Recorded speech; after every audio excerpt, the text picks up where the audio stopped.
So let us understand the event handling in Lightning's Salesforce Lightning.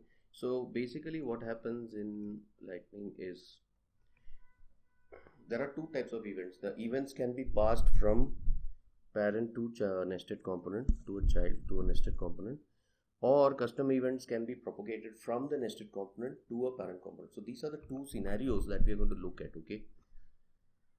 So when I say nested means there will be a parent component into which you will embed another component. Okay, it will be a complete different component which will rest within another component. So let's see how this works. So basically it is similar to your Aura method invocation. If you have gone through the Aura method part in Aura components, the child method creates basically a public method. It is the same concept here, and it will be exposed to the parent component. The parent component will since the child component is embedded in the parent component can access the markup, and then using that markup it will try to access the public method.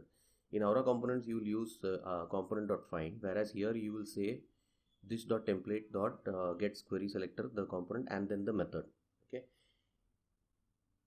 So you can create multiple components. You can import one component to another by embedding them like this, like in this markup that you have seen. You can embed them into as a component, and the component but should be having its own all set of bundle files. Everything should be correctly tested, and should already exist in your org, should be deployed to your org. Once it is deployed to your org, you can start using it in other components.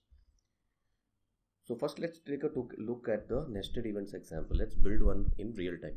Okay.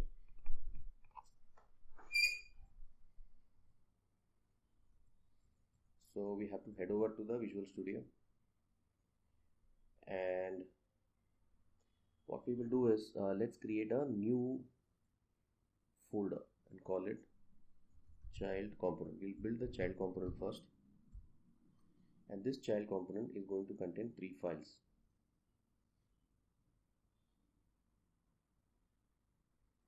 So we can create a new file. We can take the other component as a reference, like say hello world, and you know why we need these 3 files. So the child component will also have to.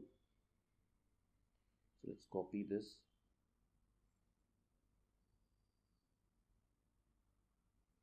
And we have to rename. One thing we also have to rename this is we have to make the capital letter as child component. C should be small letters.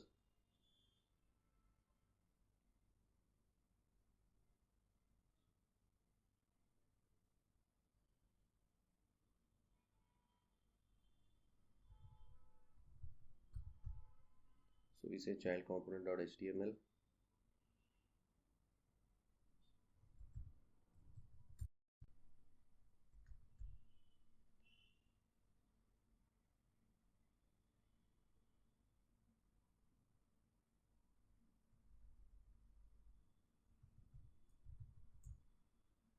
Child component.js. So we have our basic file ready, and we have to change this markup to this has to become child component.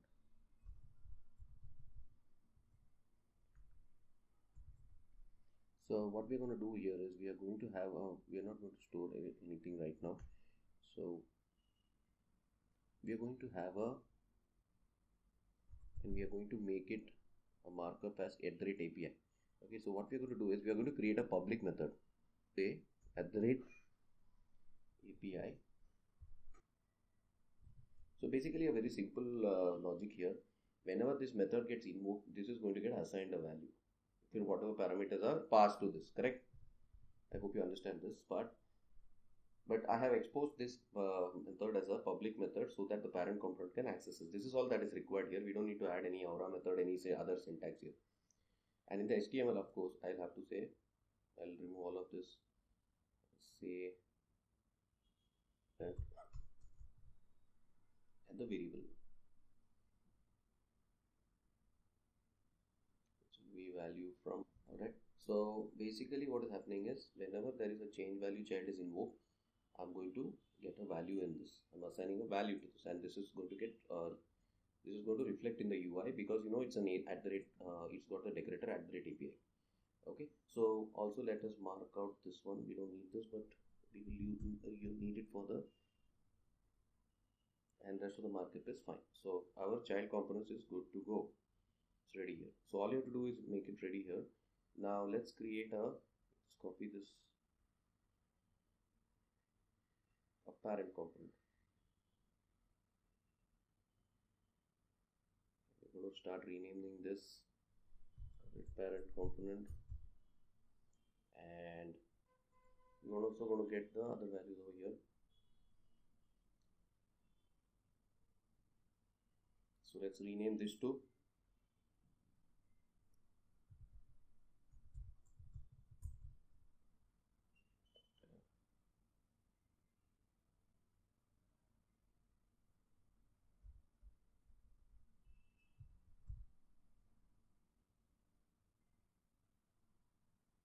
we have to rename all the components to match the bundle. This is a good practice to learn and understand, and the core parent component, this has to be parent. Change to parent. Okay, so now let's see what all we have to do in the parent component. First and foremost, we have to embed the child component here. Say parent component, and this we are going to say C. How we embed a component is we'll say child component. It should be in the org. Right now it's not deployed to org, but we're going to assume when this parent component goes in that this child component is going to be invoked, and this child component has got a method called as change value child. Alright, okay, sorry. Okay, so in the parent component HTML, I have embedded this C child component. So how do you embed a C dash child component? This will embed this. Okay, now I can use the syntax to, and also need a button over here. So let me borrow the button from the parent component for now. I need to invoke the passing the event, right? So let me get the value here and say label update child component. I'm going to say I'm going to have a method called as change value. So what we're going to do here is I already have a change value. So this is going to be E. I don't need to make it API. I don't need to make it public, as this is the current one. And value from parent also I don't need. Or what I need is I need to use the, now I need to access this markup, this dot template dot get query documentation, that it basically access your DOM. So if there is a something called as anything embedded as C child, I can access this child component. Okay, I can access this whole component, and any properties of this or any methods of this will become accessible to me. This is common HTML5. You can check out the documentation later. And now what I can do is I can say dot the method of the child component, which is change value child. I can say change child value. That will be better for understanding. Change child value. So I don't need to add it here. What I need to do here is now I need to say change child value. So now I'm not calling the method of my current class, but I'm calling the child value. So now I'll pass the target dot value also. Now one more thing that might be needed here is I might need a value here. So I'll just fill it up with an empty value here. I'll just create an @API. Sometimes the markup can give you errors. I'm just giving an empty value here, placeholder, for my input, lightning input type. Okay, so I'm going to go back here and I'm going to give it a value.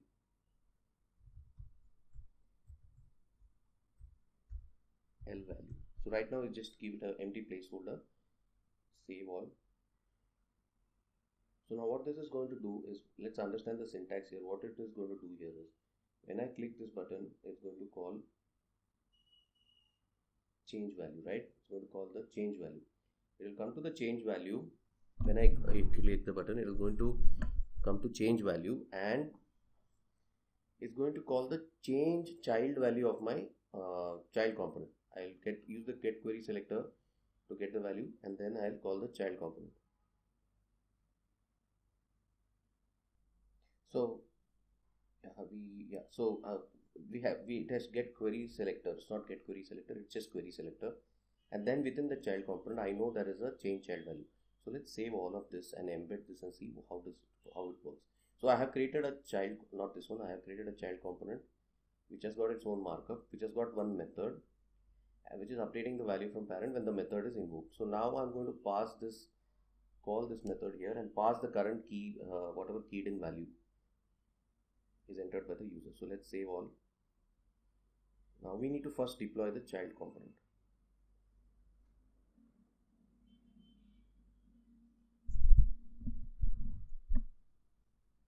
Now we deploy the parent component. And when in the record page, what we will do is we will only implement this, we will only add this component, embed this component, because within this component the child component is embedded. So we don't need to add the child component, but we need to ensure that it is in the org. So let's head over to the record detail page and let's go directly to the edit page.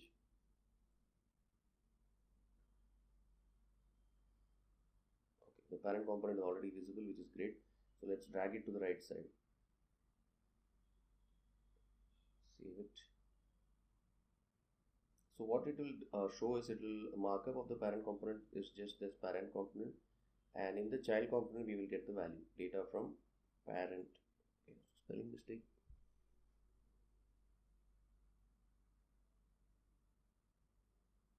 Okay, so let's come back here now, save this again once, come back.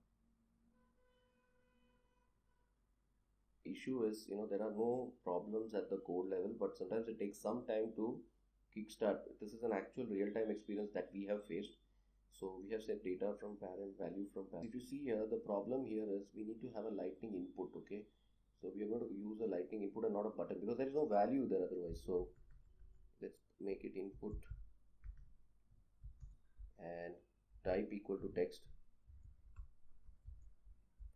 This, of course, these buttons and all will go away, and there is only value. So that is a mistake from my end, sorry about that. So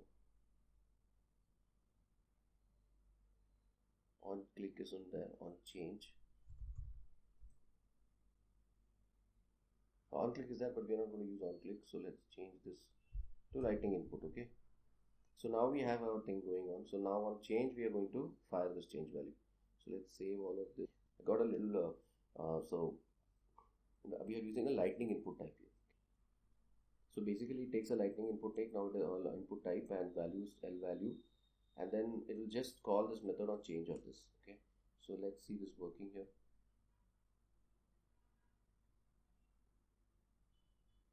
And whenever the value changes, it's going to fire the child value.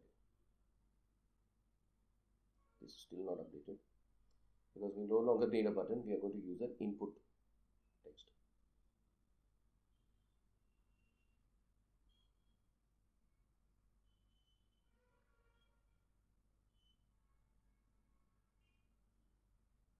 Yeah, so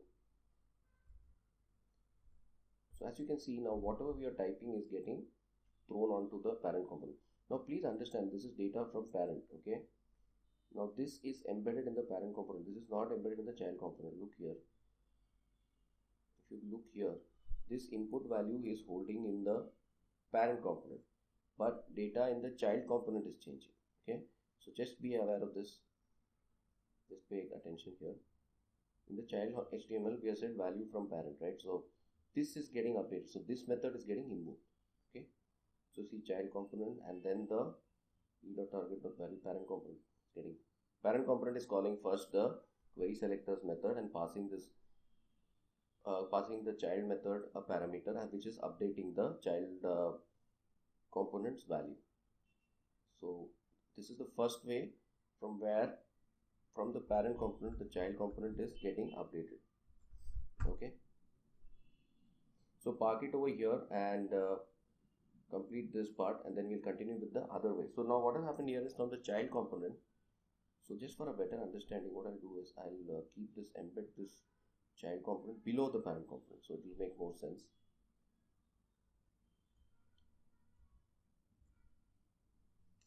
I'll say child component. For your understanding, I'm just going to create an additional text here. save it. It will take a few minutes, but it is worth it for understanding. So the next one, what we are going to do is after this, is we will fire data from the child component, and now it will update the parent component. Now from parent to child was happening, but even though in the UI it looks like as if the child is updating the parent, but that is not the case. The parent component is calling the child's method and updating the variable in the child component. Okay, so deploy source to org, and let's wait till we get the data down.